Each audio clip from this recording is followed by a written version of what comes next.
Cognitive behaviour therapy is the मेनस्टे, और cognitive behaviour therapy में हम क्या करते हैं, exposure and response prevention. Simplest से शुरू करें, फॉर एग्जांपल किसी को डर्ट कंटामिनेशन का ओसीडी है, तो डर्ट कंटामिनेशन के ओसीडी में क्या होगा, वो चीज़ों को टच नहीं करेगा। क्लासिकल प्रेजेंटेशन क्या होगी, बार बार हाथ धोएगा। अब डिग्री वेरी कर सकती है, कोई हो सकता है कि 10 बार हाथ धो के किसी को चैन आ जाए, किसी को ऐसा भी हो कि जब तक अपनी मम्मी के भी हाथ नहीं धुलवा लेगा तब तक भी उसे चैन ना आए। तो इनको हम क्या बोलते हैं, प्रॉक्सी कंपल्शंस, कि मैं कंपल्शन खुद नहीं कर रही हूँ, हाथ धो रही हूँ, बट मैं अपने फैमिली मेम्बर्स को भी साथ में हाथ धुलवा के कंपल्शन कर रही हूँ।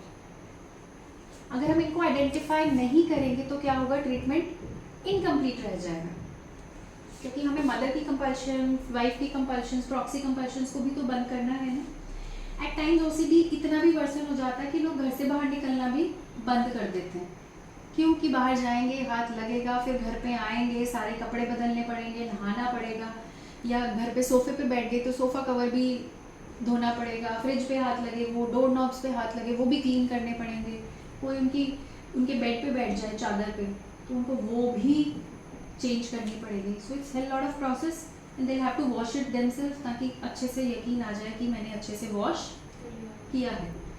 तो एक्सपोजर रिस्पॉन्स प्रिवेंशन में हम सीधा ये नहीं कहेंगे कि जा जाके टॉयलेट सीट को हाथ लगा या टॉयलेट के बाथरूम के नॉब को हाथ लगा। हम क्या करेंगे, हम बेसिकली कोशिश करते हैं ग्रेडेड एक्सपोजर करने का। ग्रेडेड का मतलब हम एक हायरार्की लिस्ट तैयार करेंगे कि ठीक है, आपको डर्ट कंटैमिनेशन का ओसीडी है, डाउट्स हैं कि आपके हाथ साफ नहीं हुए हैं, तो आप क्या करें, आप एक लिस्ट बनाएं कि सबसे ज़्यादा आपको कब एंग्जाइटी होती है।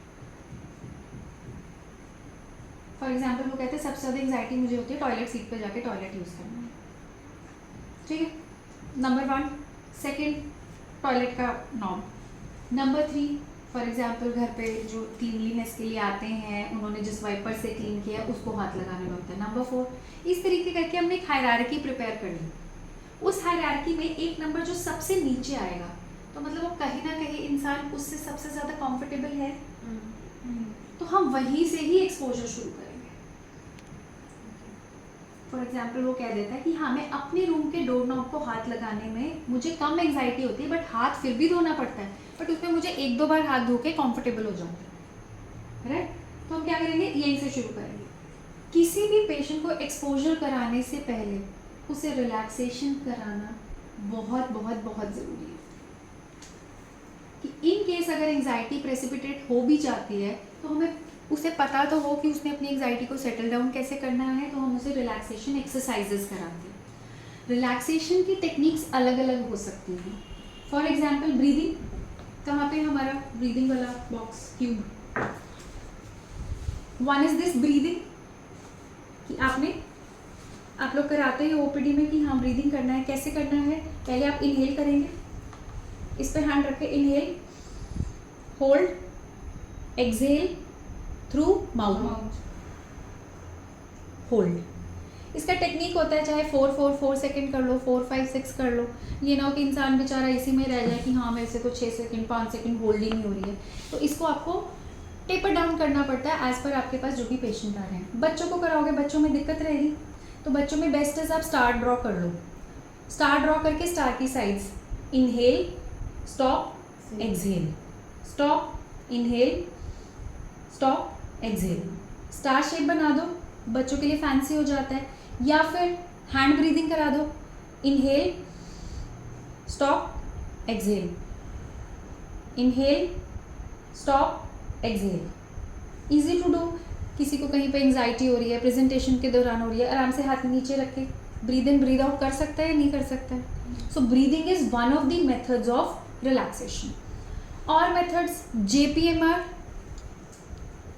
Jacobson progressive muscle relaxation exercises, given by Jacobson, जैसा नाम बता रहा है।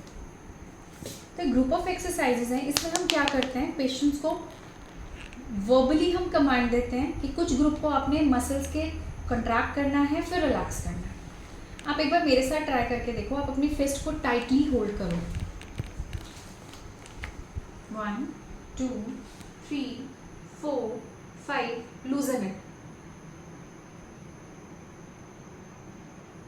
What do you feel? There is a sensation. Sudden वो ब्लड फ्लो का वो वार्मथ वाला फीलिंग आता है, और वो वाला फीलिंग आप में से किस किस को ऐसा लगा कि नहीं यार काफ़ी कंफर्ट वाला फीलिंग था, लगा ना, ऐसा लगा ना जैसे सडनली एक रश सा हुआ, जो एक रिलैक्सेशन सा फील हुआ। तो इसमें हम क्या करते हैं, स्टार्टिंग फ्रॉम द टोज एक एक मसल ग्रुप को कंट्रैक्ट कराते हैं, रिलैक्स कराते हैं, एंड वी आस्क देम कि आप फोकस करो कंट्रैक्शन पे, फिर आप फोकस करो रिलैक्सेशन पे। इसका डिटेल मैं आपको कल कराऊंगी, बट अभी just to give you just इकट्ठे करके देखते हैं। Let's start with our hand, है ना, contract 1 2 3 4 5, relax, feel this relaxation, your whole focus should be on this relaxation. Nextly, the next joint comes the elbow joint. Tighten your elbow joint, flex karo arm ko, 1 2 3 4 5, open, whole focus on your forearm, that wave of relaxation that you are feeling. Again, shoulder joint up करके रखो, 1 2 3 4 5, now relax, focus on that wave that you are feeling. अगर आप अभी भी यहाँ पे बैठे हो ना, तो आई आस्क यू कि आप बहुत रिलैक्स बैठे हो, कि आपका कोई मसल ग्रुप टाइटन नहीं है, एक बार अपने आप को जस्ट रिलैक्स करके देखो। You are sitting like this, अब चलो खड़े हो गए तो क्या करूँ, पोस्चर मेंटेन कर रहे हो आप लोग, देखो कि मैं कहूँ कि now relax yourself, लूजन your body, किया लूजन, कौन कौन सा मसल ग्रुप टाइट कर रखा था, शोल्डर्स, थोड़ा सा फेस भी, back, when you लूजन it you lose it and feel sudden relaxation. तो कभी भी हम रिलैक्स मोड में तो होते नहीं, चाहे जितना मर्जी कर लो, I in relax mode, still कोई ना कोई मसल ग्रुप हमारा टाइटन स्टेट में है। So these are JPMR exercises, Jacobson Progressive Muscle Relaxation Exercises, which are another technique of relaxation, जो कि हम सिखा के भेजते हैं कि आपने करना है डेली, सुबह शाम 15 मिनट्स 20 मिनट्स 30, और इसको ब्रीदिंग के साथ कोऑर्डिनेट करते हैं। कल डिटेल में करेंगे इकट्ठे सारे अपना बैठ के, will try to do it together. और क्या रिलैक्सेशन टेक्निक होता है, कोई मेडिटेट कर सकता है, आंख बंद करके एक म्यूज़िक लगा लिया, सिर्फ उस म्यूज़िक पे फोकस करना है, या फिर आंख बंद करके अपनी ब्रीदिंग पे, कि मैं ब्रीद इन कर रहा हूँ, ब्रीद आउट कर रहा हूँ। बेसिकली मुझे अपना फोकस एक एक्टिविटी पे लेके आना है, चाहे वो ब्रीदिंग हो, चाहे वो म्यूज़िक हो, चाहे वो कोई बॉडी पार्ट हो। It can be your centre of forehead, it can be your heart, it can be your navel, it can be your finger, anything about focus. और imagery, मुझे आप बताओ अपनी लाइफ में सबसे अच्छी हैप्पी वाली सिचुएशन बताओ, जैस्मिन, जिसको मैं कहूँ अभी तुम्हें क्या याद है जिसमें तुमने बहुत हैप्पीनेस फील की हो, अभी तो कुछ नहीं आ रहा। पास्ट में कोई भी बता सकता है। तो अपनी सिस्टर से मिलके आई अभी रिसेंटली, कहीं पे भी कहीं घूमने गए हो, वहाँ का एक सीन बताओ, your last birthday, so you enjoyed it and you were happy, actually happy during the celebration. So this is a personal thing. उसको हो सकता है, मैं ये नहीं कह सकती कि हाँ बैठो झरना बह रहा है साथ में, उसका साउंड फील करो, है ना, यू विल फील रिलैक्स। उसने बेचारी ने झरने के पास कभी गई नहीं, और बेचारी को पानी से डर लगता है, और उसको कहूँगी पानी इमेजिन करो, यू विल फील रिलैक्स, ऐसा नहीं होता। So this is a situation which is personal to her. So what I can ask is just close your eyes, imagine वो वाला रूम जहाँ पे आपका बर्थडे सेलिब्रेट हुआ था, सेलिब्रेशन से पहले वाली चीज़ें याद करो, कौन कौन आया था, क्या था, तो उसको पूरा विजुअलाइज करो, व्हाट वाज द सिनेरियो। वो छोटे छोटे इवेंट्स बताओ जब आपको एक्चुअली हैप्पीनेस फील हुई हो, कि आप एक्चुअली सरप्राइज हो, जो आपको लगा था अच्छा ऐसा भी हो सकता है, वो रोंगटे खड़े करने वाली क्या चीज़ थी, है ना। So this is called as imagery, again a relaxation technique. So there are various relaxation technique, can be breathing technique, can be muscle relaxation, can be imagery, or can be meditation, mindfulness. But we have to taper it as per the patient. Every patient is not fit for meditation, every patient is not fit for JPMR. There are patients who complain of कि नहीं ये करने के बाद तो मुझे और anxious feel होता है। कोई पेशेंट OCD के थॉट्स के साथ आ रहा है, जिसको बेचारा कब से सप्रेस करने की कोशिश कर रहा है, या वरीज के साथ आ रहा है, मेरे को चलो बैठ के मेडिटेट करते हैं, कराओ उसकी आंख बंद, वो वरीज जो बेचारा सप्रेस कर रहा है, पीछे पड़ी है, उसको एंजाइटी देती है, साथ के साथ उसका दिमाग सोचने लग गया, हो गया उसको पैनिक अटैक, कर दी गड़बड़. So we have to tailor made whatever relaxation technique you want to teach the patient. What if you're trying to like make a patient do JPMR and they keep falling asleep in the middle? They keep falling asleep in the middle of it. उनको बोले भाई रात को अपनी नींद पूरी करके आना और you are too stressed out that you direly need sleep. हम होता है कि JPMR थोड़ा लंबा प्रोसेस है, 20-25 मिनट लगते हैं, तो हो सकता है कि हम उसे एक पर्टिकुलर बॉडी पार्ट का करा दें, हम उसे सिर्फ लोअर लिम्स का ही करा दें, अपर लिम्स का ही करा दें, हेड एंड नेक का करा दें, हम पूरा कराएं ना, है ना. तो वो जितना लंबा होगा वो उतना रिलैक्सेशन में जाएगा, प्रोबेबली सो जाएगा, तो हम उसको कट शॉर्ट करा सकते हैं. You do it for 5 minutes और समथिंग. हमारा मेन पर्पज़ है रिलैक्सेशन, अपने सिंपैथेटिक नर्वस सिस्टम को थोड़े टाइम के लिए लोअर डाउन करके पैरासिम्पैथेटिक नर्वस सिस्टम को एक्टिवेट करना, ताकि हम रिलैक्स्ड फील कर सकें. This is our basic aim. जब पेशेंट रिलैक्सेशन टेक्निक्स में सक्षम हो जाए, ही इज़ फेयर इनफ, हमको पता है कि उसको अपना एंजाइटी अटैक मैनेज करना आता है, then we start with the exposure therapy. Exposure में we start with the graded exposure, सबसे नीचे जो सबसे कम एंजाइटी प्रोवोक करता है उससे. क्या करेंगे, आप बैठ जाएंगे, उसका रूम है, अब रूम पे तो हम लेके जा नहीं सकते, so what will we do, imaginary exposure. तो exposure can be in vivo, यहाँ पे जो एक्सपोजर करा दिया, दूसरा कैन बी इमेजिनरी. आप खुद की सिचुएशन भी एंटर कर सकते हो उसकी लिस्ट में. आप कहते हो कि अगर आप यहाँ पे टच करते हो डॉक्टर टेबल पे या यहाँ के नॉब्स पे, तो आपको कितनी एंजाइटी फील होती है as compare to the lower most जो आपने 10th ग्रेड किया है, उससे कम होती है. तो आप वहाँ से भी शुरू कर सकते हो. So let's start with here only, कि हम यहाँ पे नॉब पे जाओ, कराओ फील, रगड़ाओ हाथ मिट्टी वाले टेबल्स पे, डोर्स पे, नॉब्स पे. और उसके बाद कंपल्शन क्या आएगी, एंजाइटी होएगी. एंजाइटी को रिलीव करने के लिए क्या कंपल्शन आएगी, हैंड वॉश. आप बैठो यहीं पे, I am also there, sitting with you, right. उस दौरान में हम मेजर करते हैं subjective distress. What is this subjective distress. पहले वो बैठा था, फिर मैंने उसको एक्सपोजर कराया. I will ask rate it on out of 10 कि आपको कितना डिस्ट्रेस लग रहा है. डेफिनेटली 10 आउट ऑफ 10 कहेगा, 9 आउट ऑफ 10, 8, 7 जो भी कहेगा, ठीक है. फिर हम कहेंगे कि अभी हाथ नहीं धोना, आप बैठिए, अपने इस डिस्ट्रेस को फील करिए. एंजाइटी होती है तो उस दौरान में रिलैक्सेशन कराइए. और over the period of time आप देखेंगे कि एक बार एंजाइटी पीक पे जाएगी और फिर एंजाइटी सेटल डाउन होने लग जाएगी. तो वो 10-15 minute 20 minute you have to be with that person, relax कराएंगे. और जब एंजाइटी आपको लगेगा अभी काम डाउन है, देन यू आस्क अब आपका सब्जेक्टिव डिस्ट्रेस कितना है. आपने कोई मेडिसिन ली नहीं ली. व्हाट डिड यू डू, आपने अपनी एंजाइटी को सेटल डाउन होने के लिए क्या किया, टाइम दिया.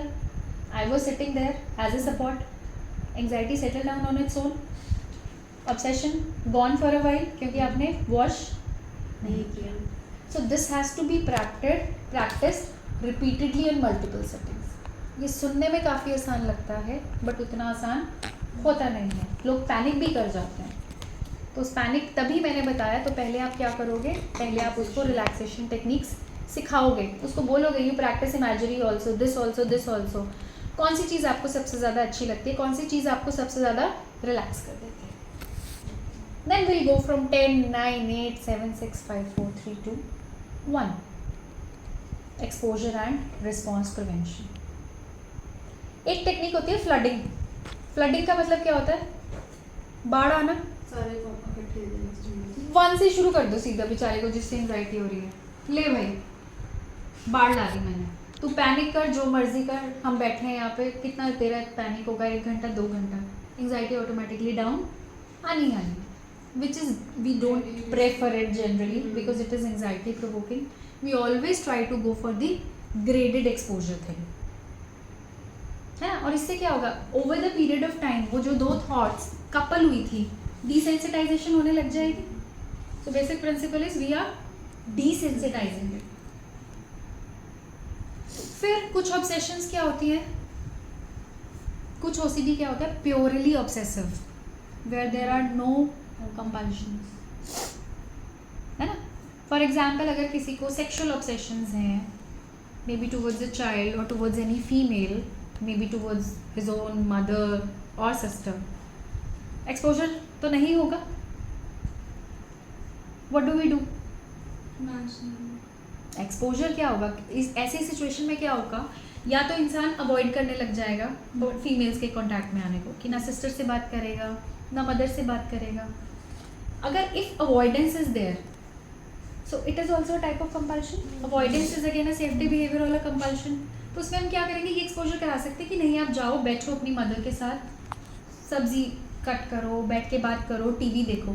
तो शुरू में डर होगा, शुरू में एंजाइटी बिल्डअप होगी, बट धीरे धीरे जब उसको पता लग जाएगा कि हाँ ऐसा कुछ होगा, I will not lose my control, there is nothing called as magical thinking, कि मैं सोच रहा हूँ तो ये रियल में भी हो जाएगा. रियल में तो कुछ नहीं हुआ, it is just a thought. वो थॉट आई, एंजाइटी हुई और गायब आ गई. बट जहाँ पे इंसान अवॉइड भी ना कर रहा हो, थॉट चलती जा रही है, चलती जा रही है, चलती जा रही है. Like some people have a stream of intrusive thoughts that they can't like. बिल्कुल, उनके लिए टेक्निक्स यूज होती है thought stopping, pure obsessive thoughts, OCD, जिसमें थॉट स्टॉपिंग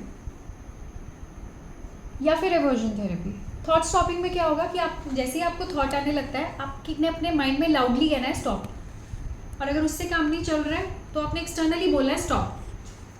कि जब ये थॉट आएगा यू हैव टू से stop, either in your head और वर्बली, स्टॉप. या फिर एवर्जन, Is thoughts coming? हम उसको इमेजिनल एक्सपोजर कराएंगे कि कर लोगे, क्या हो जाएगा मैथ्स में. माइंडफुलनेस बेस्ड थेरेपी रहेगी उसमें, कि आप वर्ड सर्फिंग करो, कि आप बैठो, थॉट्स आ रही हैं, आप देखो आएंगी, एक बार बढ़ेंगी फिर कम हो जाएंगी, बार बार ऐसा ही होता रहेगा जब तक हम over the period of time desensitize नहीं कर देते. It's not just one day phenomenon, it takes weeks to months, and you have to learn how to deal with different thoughts.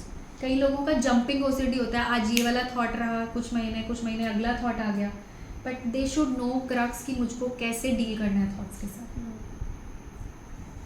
Aversion therapy again which is not as per be very effective, but it is practised, और बहुत बार short term relief मिल जाता है कि thought I तो हम एक टाइट रबर बैंड बांध देते हैं, so you have to pull it and. Aversion negative Association. हाँ, नेगेटिव रीइंफोर्समेंट कर रहे हैं, उसको पनिशमेंट दे रहे हैं बेसिकली उसके लिए, तो वो बंद हो जाएगा. Can it not be taken as like a form of self-punishment, जिससे like फिर उनका like वो self harm नहीं करना होता? नॉट रियली, ये तो हम थॉट के आने पे कर रहे हैं ना, और हम ऐसा कोई टेक्निक यूज़ नहीं कर रहे जिससे एक्चुअली उसको हार्म हो सकता हो. It's just a rubber band.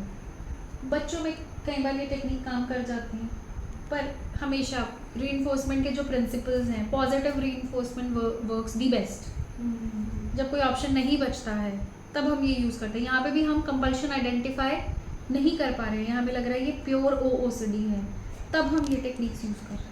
What if that behavior only becomes a compulsive behavior?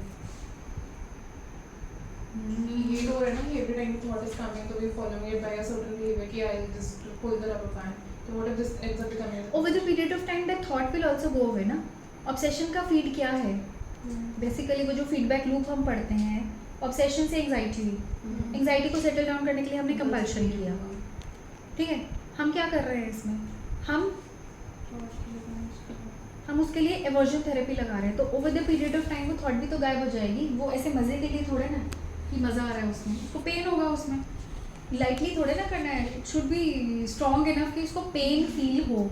Pain feel होगा, किसी भी चीज़ में पेन फील हो.